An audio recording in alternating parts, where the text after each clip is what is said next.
अस्सलाम वालेकुम दोस्तों, क्या हाल चाल ने जनाब। तुसीं वेखदे पे हो देश पंजाब टीवी ते मैं तुहाड़ा मेज़बान मोहम्मद अफजल जोइया। दोस्तों, डेली दी निस्बत देश पंजाब चैनल ते एक मझ सेल की है। साढ़े बड़े प्यारे वीर ने चौधरी मुहम्मद आसफ नंबरदार ने जनाब गुजरा वाले तो उन्होंने साढ़े तो मझ खरीदी है।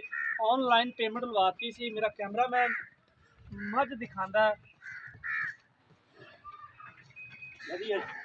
जान दो चौधरी मुहम्मद आसफ साहब नंबरदार ने जी चुवाई करती है। चुवाई करके लोड करवा रहे हैं। इंशाल्लाह अल्लाह पाक नू खैरी सलामती लै जाए।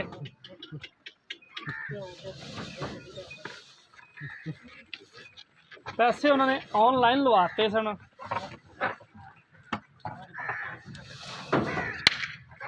साढ़े बड़े ही पुराने सबसक्राइबर ने जनाब और बड़ी देर तो वीडियो वेखते आते ने।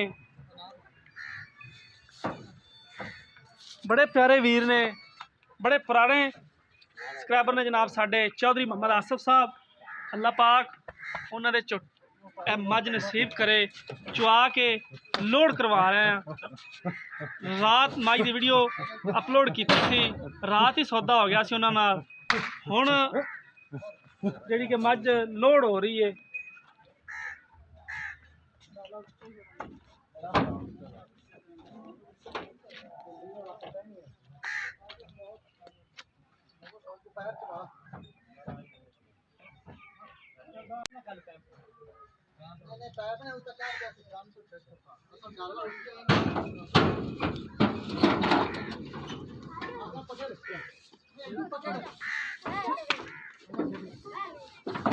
दोस्तों, अच्छे और बेहतरीन जानवर खरीदन और वेखन वास्ते देश पंजाब चैनल को सबसक्राइब करना है, वीडियो लाइक तो शेयर करना है।